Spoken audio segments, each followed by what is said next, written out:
Samahan niyo ako magbayad ng kuryente mga B, pero syempre charot lang. Hala, magda-down payment tayo para sa field trip. Yes po, tama po kayo nang narinig. Good for down payment lang po tayo for today's video mga B. Hala, bali naglabas na din pala muna ako dito. Hala, buti na lang talaga meron yung Metrobank dito sa school. Sir, ano pong date ngayon?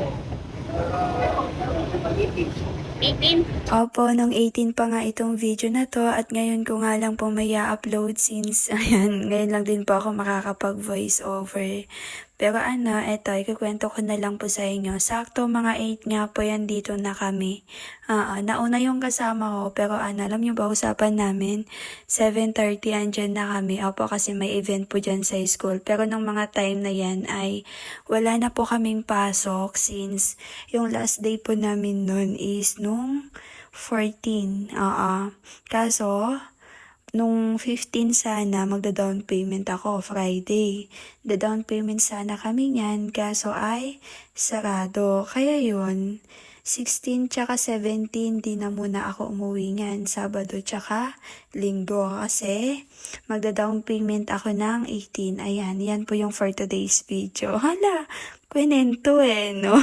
So, ayun na nga halang, dami kong hawak na pera pero hindi po yan sa akin. Oo, hala, baka isipin nyo down payment lang po ako ngayon for today's video kasi basta down payment na lang muna. At ayun, after nga po nun ay nagpaano na din muna kami dito kasi kailangan po yung para may copy, ganyan. So, then, ayun, down payment lang talaga. Bali, 10,000 lang po yung down payment ko. Tapos yung isa naman ay 15,000. Tapos yung isa, abay, fully paid mga visa na all, no? Tara na sa Jollibee, pero syempre charot lang. Hala, ang bilis nga po namin Like, pumunta lang talaga kami sa school para lang makapagbayad, para lang makapag-down payment, ganyan. Oh, parang sayang effort, charot.